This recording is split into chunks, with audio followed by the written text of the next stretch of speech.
রমাদান আসলে আত্মশুদ্ধির মাস, তাকওয়া অর্জনের মাস। দিনের বেলা সিয়াম পালন করা, সিয়াম আমাদেরকে শেখায় কিভাবে আমরা তাকওয়া অর্জন করব। রমাদান আসলে আত্মশুদ্ধির মাস, তাকওয়া অর্জনের মাস। তাকওয়া অর্জন করবার প্রয়োজনে আল্লাহ সুবহানাহু ওয়া তাআলা আমাদেরকে কিছু বিশেষ আদেশ নিষেধ দিয়েছেন। সেই আদেশ নিষেধগুলোর মধ্যে থেকে প্রধান আদেশ হলো দিনের বেলা সিয়াম পালন করা। সিয়াম আমাদেরকে শেখায় কিভাবে আমরা তাকওয়া অর্জন করব। কারণ সিয়াম শব্দের অর্থই কিন্তু বিরত থাকা। আল্লাহ সুবহানাহু ওয়া তাআলা আমাদেরকে যত আদেশ নিষেধ দিয়েছেন, এই সবগুলোর মূল কথা যদি আমরা বলি, তাহলে ইসলাম আমাদেরকে আসলে আত্মনিয়ন্ত্রণ করতে শেখায়। মানুষ যদি নিজেকে নিয়ন্ত্রণ করতে পারে, তাহলে কিন্তু সমাজটা সুন্দর হয়ে যাবে, পৃথিবীটা সুন্দর হয়ে যাবে। তো এই আত্মনিয়ন্ত্রণের শিক্ষাটা সিয়াম দেয়। কারণ একজন মানুষ ক্ষুধার্ত কিংবা পিপাসার্ত, তার হাতের কাছে পানি কিংবা খাবার আছে, অথচ তিনি খাচ্ছেন না, পান করছেন না, কেউ দেখছেও না। তো এরকম জায়গায়ও তিনি কেন এই কষ্টটা স্বীকার করছেন, সহ্য করছেন? কারণ হলো আল্লাহ তাআলা নিষেধ করেছেন। তো পৃথিবীতে বহু লোভনীয় সুযোগ মানুষের হাতে আসবে, কিন্তু সেই জিনিসগুলোতে যদি আল্লাহর আদেশ নিষেধ এর ব্যাপার থাকে, তাহলে সেক্ষেত্রে নিজেকে নিয়ন্ত্রণ করে রাখবেন। এই শিক্ষাটা সিয়াম আমাদেরকে দেয়।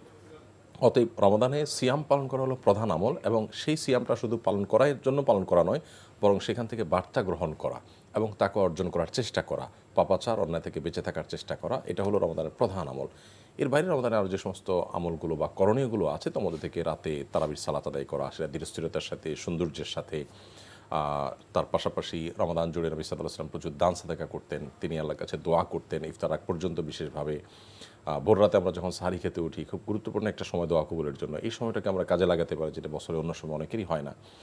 এবং রমজানের শেষ দশকের ইতিকাফ এবং শেষ দশক সবচেয়ে বেশি ইবাদতের জন্য সাধনা করা, চেষ্টা করা, বিজল রাতগুলোতে স্পেশালি বা বিশেষভাবে যত্নশীল হওয়া এবং লাইলাতুল কদর পাওয়ার আশাতে ইবাদতবন্দি করা। মোটা দাগে এই কাজগুলো হলো রমাদানের করণীয়। কোরআন নাজিলের মাস হিসাবে কোরআনকে বেশি বেশি সময় দেওয়া, কোরআন বোঝার চেষ্টা করা, তেলাওয়াত করার চেষ্টা করা, কেউ একজন আরেকজনকে শোনাশুনি করা। তো এগুলো রমাদানের করণীয় তালিকায় একেবারে সর্বাগ্রে উঠে আসে। এই কাজগুলো প্রত্যেকটা যদি আমরা যথাযথভাবে করতে পারি, তাহলে সিয়াম সাধন আমাদেরকে তাকওয়া অর্জনের দিকে নিয়ে যাবে ইনশাআল্লাহ। আপনি বলেছেন রমজানে করণীয় প্রসঙ্গে কোরআন তেলাওয়াতের কথা, কোরআন খাতমের কথা। এখন মুসলিমের জীবন তো কোরআনের সাথে সবসময় সংযুক্ত থাকবে, রমজানের বাইরেও।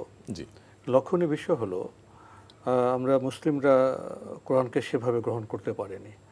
আমরা শুদ্ধভাবে পাঠ করতে পারি না, কোরআনের বার্তা উপলব্ধি করতে পারি না, আমল করতে পারি না। এবং মুসলিম তো আমলের মাধ্যমে এর বার্তা ছড়িয়ে দেবে সমাজে, পৃথিবীতে। আমাদের দুর্বলতা আছে। তবে এখানে একটি উল্লেখের মতো বিষয় যে বর্তমান সময়ে মুসলিম সমাজের মধ্যে একটু সতর্কতা বাড়ছে। কিন্তু এখানে আমি যে বিষয়টি সুনির্দিষ্ট করতে চাচ্ছি, কোরআনের সাথে একজন মুসলিমের সম্পর্ক যেরকম হওয়া উচিত, সেটা মূল্যায়ন করে আমরা কি রমজানে বিশেষ কোনো পরিকল্পনা নিতে পারি? অবশ্যই আমরা রমাদানে কোরআন তেলাওয়াতের জন্য যেমন সুনির্দিষ্ট সময় বের করে নিতে পারি, আবার তারাবিতে আমরা কোরআন কারীম শুনে থাকি। মা বোনরা বাসা বাড়িতে নিজস্ব উদ্যোগে নিজের মতো করে কোরআন কারীম তেলাওয়াত করে থাকি। প্রতিদিনের তেলাওয়াতকৃত অংশগুলো আমরা তেলাওয়াতের আগে অথবা পরে একটু যদি বোঝার চেষ্টা করি, তাহলে সেক্ষেত্রে আমাদের এই তেলাওয়াতটা আরও অর্থবহ হবে, এই তেলাওয়াতটা আরও সার্থক হবে এবং আরও তৃপ্তিদায়ক হবে ইনশাআল্লাহ। বিশেষ করে তারাবিটা আরও প্রাণবন্ত হবে এবং তৃপ্তিদায়ক হবে।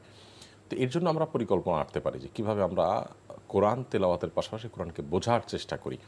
অনেকের তো কোরআন তেলাওয়াত শুদ্ধ নয়, তারা চাইলে এই সময়টাতে একটু চেষ্টা করে তেলাওয়াত শুদ্ধ করার চেষ্টা করতে পারি।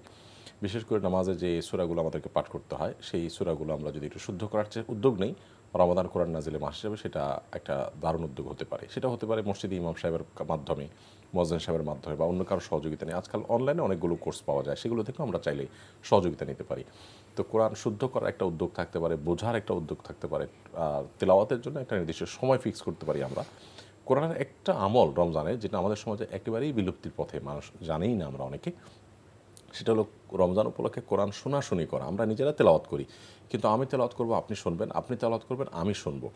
এই জিনিসটা কিন্তু রমাদানে নবী করিম সাল্লাল্লাহু আলাইহি ওয়াসাল্লাম জিবরিলের সাথে করতেন। এই যে মুখোমুখি হওয়া, এটাতে যেটা হয় যে তেলাওয়াতের একটা উপকারিতা আছে, কিন্তু শোনার আরেকটা উপকারিতা আছে। আপনি যখন তেলাওয়াত করবেন, আমি নিরিবিলি শুনবো মনোযোগ দিয়ে, সেটা আমার অন্তরে ভিন্ন প্রভাব ফেলবে, আর শুদ্ধ করা আরেকটু গুরুত্বপূর্ণ। অতএব প্রত্যেকে যার যার অবস্থার উপর নির্ভর করে বা অবস্থা বিবেচনা করে, পর্যালোচনা করে তাকে পদক্ষেপ নিতে হবে। রমাদানকে কোরআন নাজিলের মাস হিসাবে কোরআনের সাথে শুরু করতে হবে।